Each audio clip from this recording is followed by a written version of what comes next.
Let me ask you a question. How do you respond to challenge? How do you deal with failure? That's where it all begins, your mindset.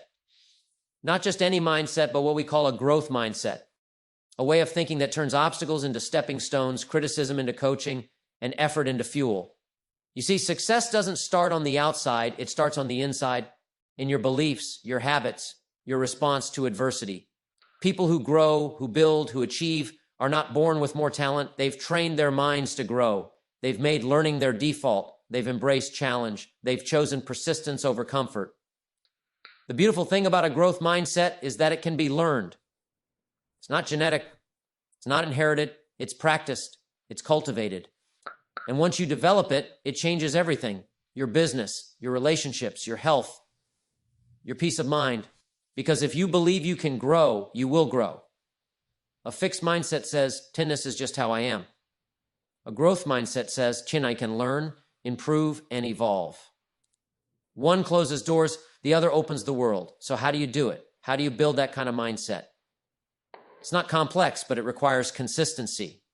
Just like building muscle, you build belief, and the more you feed it, the stronger it gets. Let me share with you 10 simple keys to cultivating a growth mindset for lasting success. And remember, success is not something you pursue. It's something you become. Challenge your limits. Don't limit your challenges. It sounds simple, but this one principle can transform your life if you truly grasp it. Most people spend their lives trying to stay comfortable, trying to avoid difficulty, trying to keep things easy. But let me tell you something straight. Nothing of value comes from comfort alone. Growth never comes without resistance. Progress never shows up without a push. We all have limits. But those limits aren't set in stone. They're shaped by fear, by habit, by belief. And the truth is, most of those limits aren't real. They were taught to us, spoken over us, or built through years of playing it safe. The only way to break them is to challenge them. Most people limit their challenges. They say, Sai could never do that, or Tet's not for me, or Tet, that's too hard. They shrink their dreams to fit their fear. But what if you flipped it? What if instead of running from challenges, you ran toward them? What if you looked at the thing that scares you and said, let's go? You don't know what you're capable of until you're tested. Muscles don't grow without strain. Diamonds don't form without pressure. And you don't become stronger, wiser, or better by avoiding what stretches you. You become better by facing it. See, the purpose of challenge isn't to defeat you, it's to reveal you. It's to uncover the strength you didn't know you had. Every challenge is an invitation to grow. But here's the key, you have to accept it. You have to decide that the pain of progress is better than the comfort of standing still. And it starts small. You don't have to take down a mountain today, but maybe you wake up earlier. Maybe you start that journal. Maybe you make that difficult call. Maybe you forgive someone who hurt you. Every little act of courage expands your capacity. If you're always looking for the easy way, you'll build a life on sand. But if you consistently choose growth over ease, you'll build something solid, something that lasts. Too many people wait until they're ready. But waiting for perfect conditions is a trap. There's no such thing as the perfect time. The time to grow is now. The time to challenge yourself is now. You'll never become your best self if you keep putting it off until you feel ready, until you have more money, until people approve. You get ready by moving. You grow into the challenge. Think about the most successful people in any field. They didn't succeed because they had no fear. They succeeded because they acted despite it. They challenged their limits every single day. They kept reaching, stretching, asking more of themselves. They got comfortable being uncomfortable. You can do the same, but it takes a decision to stop playing small, a decision to stop calling fear a tear wisdom, a decision to stop limiting your life to what feels safe. Life isn't about staying in the shallow end. It's about learning how to swim in deep waters. And when you challenge your limits, something powerful happens. They start to move. The very things you thought were impossible become your new normal. You develop confidence, not arrogance, but earned confidence, the kind that only comes from doing the hard thing and coming out the other side stronger. Don't misunderstand me. It won't be easy. You'll fall sometimes. You'll want to quit. You'll doubt yourself. But those moments are the making of you. Every setback is a setup for growth if you keep going. So when you wake up tomorrow, ask yourself, what limit will I challenge today? Don't wait for life to be easy. Make yourself stronger. Don't avoid the mountain. Start climbing. And remember, you were not made to live in fear. You were made to grow, to stretch, to rise. The challenge was never the enemy. Your limits were never the end. The only real enemy is a mind that stops believing. Challenge your limits. Don't limit your challenges. That's how you grow. That's how you lead. That's how you win. Feed your mind daily. That's the key. Every day, something is feeding your mind. The question is, are you choosing what goes in, or are you just letting the world pour in whatever it wants? Your mind is a garden. Whatever you plant, that's what grows. If you plant weeds, negativity, doubt, distraction, you're going to get more of that. But if you plant good seed, wisdom, discipline, new ideas, you'll start to grow a harvest that'll change your life. The truth is, success begins long before the results show up. It starts with the thoughts you allow in your mind. It starts with the books you read, the conversations you have, the voices you listen to. And it's not a one-time event. Feeding your mind isn't something you do once a week when you're feeling motivated. It's something you do daily, over and over. Just like you eat food for your body, your mind needs nourishment too. And when you feed it well, everything else improves. Your decisions, your habits, your vision, even your attitude. Now, here's the danger. Most people are feeding their minds junk, scrolling through endless distractions, soaking in complaints, gossip, and negativity. They wake up and start the day with noise instead of wisdom, and they wonder why they feel stuck, lost, or overwhelmed. But the people who grow, really grow, are intentional about what they allow in.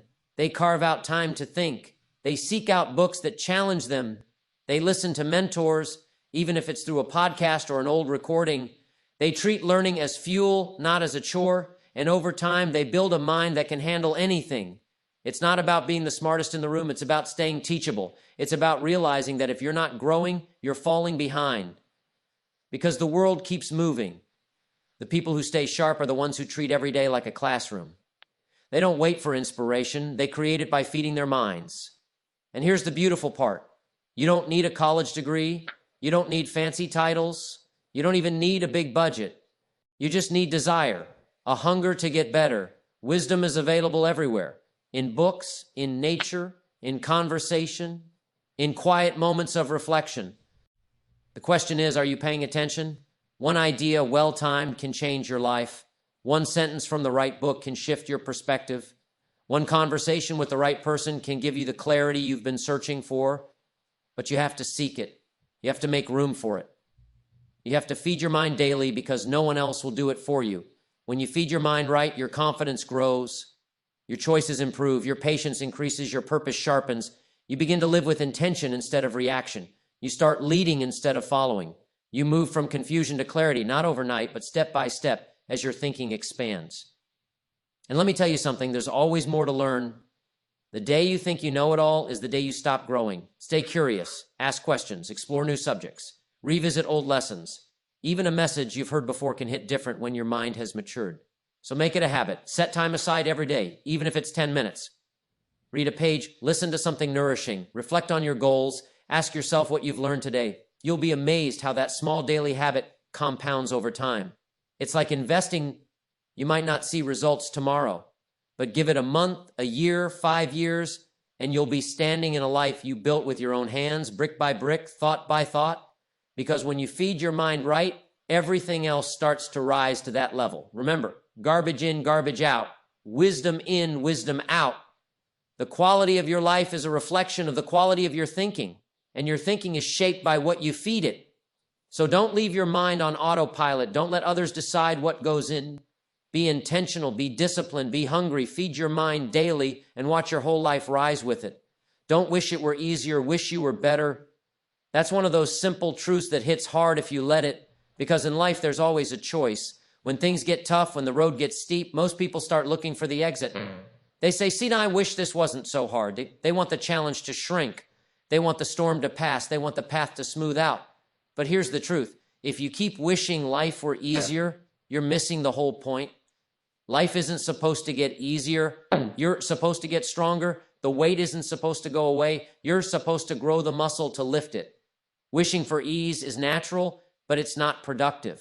What's productive is saying, I'm going to rise to the level of this challenge. When you shift your focus from comfort to growth, everything changes. Instead of running from the problem, you start learning from it. Instead of complaining about the obstacle, you begin to climb it. Because let's face it, If success were easy, everybody would have it. If fitness were easy, everybody would be in shape. If wealth were easy, everyone would be wealthy, but it's not easy. It's earned when the earning comes not from coasting through the easy parts, but from enduring and improving in the hard parts. You don't grow when it's easy. You grow when it's hard. You grow when you're tired and keep going. You grow when you fail and try again. You grow when you feel like quitting, but you don't. That's when character is built.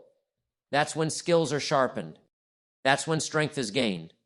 The people who build great lives don't have fewer problems. They've just become better problem solvers. They didn't get to the top by wishing it were easier. They became better students, better leaders, better thinkers, better doers. They looked at life and said, if this is the game, I'll learn to play it better. And that's what you have to do. Upgrade to new. Don't wait for life to hand you better conditions. Don't sit around hoping for fewer challenges. Take what you've been given and rise. Sharpen your skills. Strengthen your mindset. Deepen your discipline. You can't control the weather, but you can build a better roof. You can't control the market, but you can develop more value. You can't change the fact that some roads are steep, but you can train your legs to climb. Success doesn't respond to wishes. It responds to work. It responds to preparation. It responds to personal growth. And when you grow enough, what used to feel impossible becomes part of your routine. The mountain that once looked too high becomes the ground you now stand on. So stop asking, why is this so hard? And start asking, what can I learn from this? Stop saying, I wish were easier, and start saying, I'm ready to get better. That's a mindset shift that leads to real progress.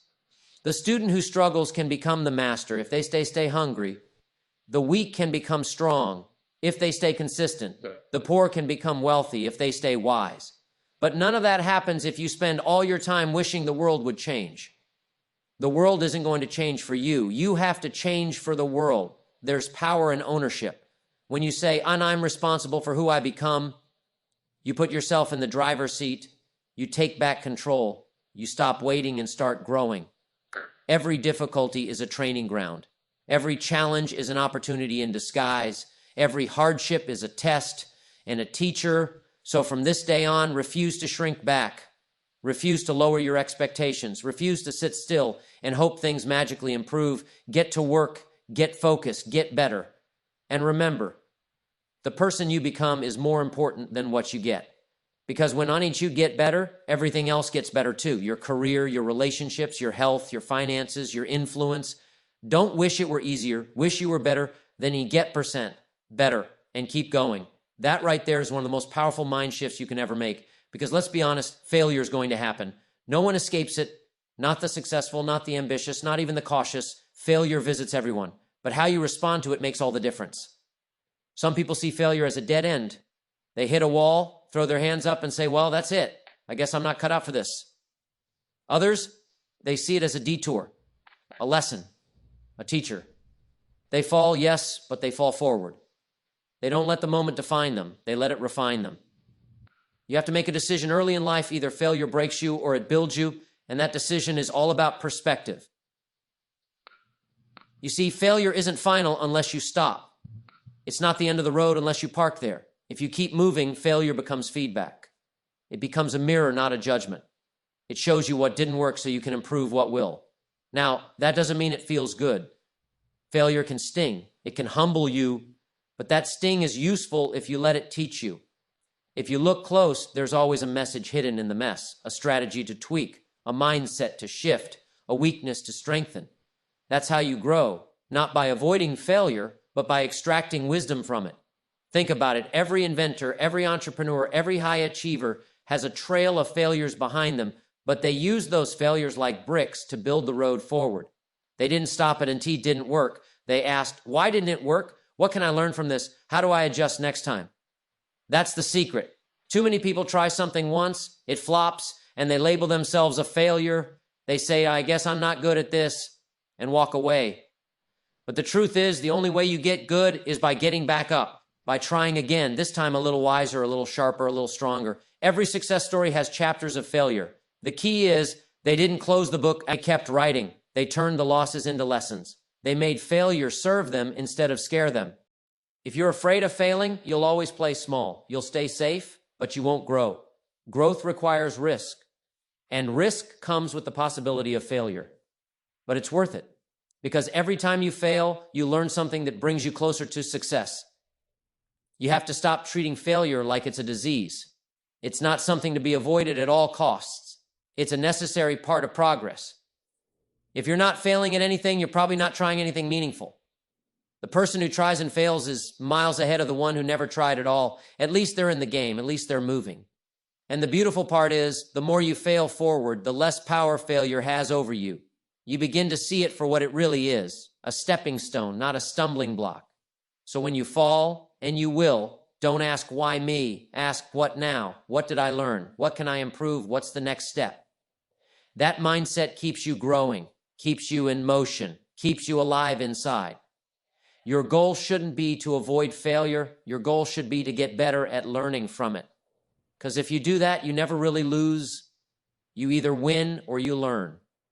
And sometimes the lessons you learn in failure are the very things that prepare you for your biggest breakthroughs. Think of it like this. Life isn't testing to punish you. It's testing to prepare you. Every setback is a setup for something greater if you have the eyes to see it and the heart to keep going. So from this moment on, take the fear out of failure. It's not your enemy. It's your coach. And it'll teach you things success never could. Turn your failures into feedback and use that feedback to fuel your next move. Because the person who can learn from failure becomes unstoppable.